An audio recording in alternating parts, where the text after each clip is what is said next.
सभापति महोदय, ये शब्द मेरे नहीं हैं बल्कि राष्ट्रपिता के हैं।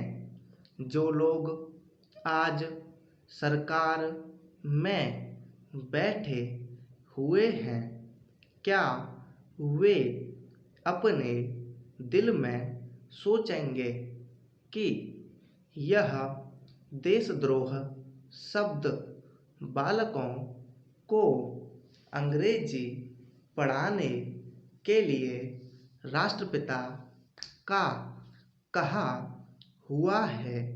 आज 54 वर्ष देश को स्वतंत्र हुए हो गए हैं, लेकिन राष्ट्रपिता की इस बात पर आज तक ध्यान नहीं दिया गया है।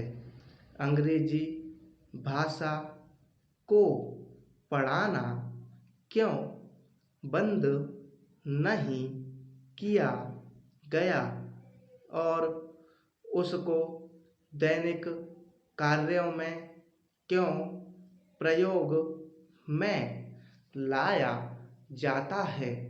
मैं इस बात को कई बार इस सदन में कह चुका हूँ और मैंने इस विधान परिषद की नियमावली में एक वर्ष पहले एक संशोधन भी रखा था, लेकिन मेरा दुर्भाग्य है कि वह संशोधन वर्ष भर से इस सदन में प्रस्तुत नहीं हो सका।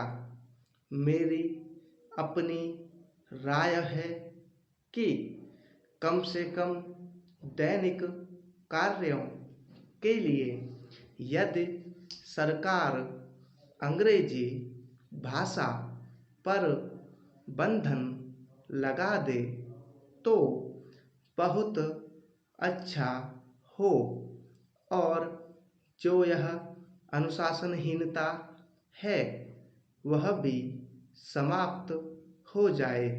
सभापति महोदय, जैसा कि मेरे मित्र ने कहा, लड़कों के माता पिता अंग्रेजी का प्रयोग करते हैं और उनके शिक्षक भी उसका प्रयोग करते हैं, फिर बालकों पर उसका प्रभाव क्यों नहीं पड़ेगा?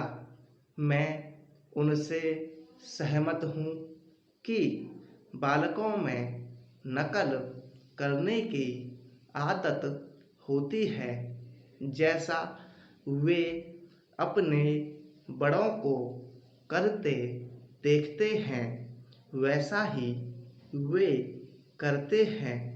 अगर हम कोई बुरा काम करेंगे तो उसका प्रभाव बालकों पर अवश्य पड़ेगा। आप देखेंगे कि जिस मनोवृत्ति के माता पिता और शिक्षक होते हैं, उसी प्रकार के बालक भी होते हैं। हम दूसरों को तो परामर्श दे देते हैं, लेकिन स्वयं उस पर अनुपालन नहीं करते। इसके साथ ही साथ हमको शिक्षा प्रणाली की ओर भी ध्यान देना है। शिक्षा के जिन तरीकों को आजकल अपनाया जा रहा है वे वास्तव में लाभकारी नहीं हैं। सरकार की ओर से इस प्रकार का आदेश होना चाहिए कि 14 वर्ष तक बालकों को अपनी मातृभाषा में ही शिक्षा दी जाएगी और दैनिक कार्यों में भी अंग्रेजी का प्रयोग नहीं होगा। इस प्रस्ताव में अनेक महत्वपूर्ण बातों की ओर ध्यान दिलाया गया है। मैं समझता हूँ कि जब माननीय मंत्री जी इसका उत्तर देंगे तो कह देंगे कि हम बहुत सी बातों पर कार्यान्वयन कर रहे हैं, लेकिन मैं समझता हूँ कि उन पर कोई कार्यान्वयन नहीं हो रहा है।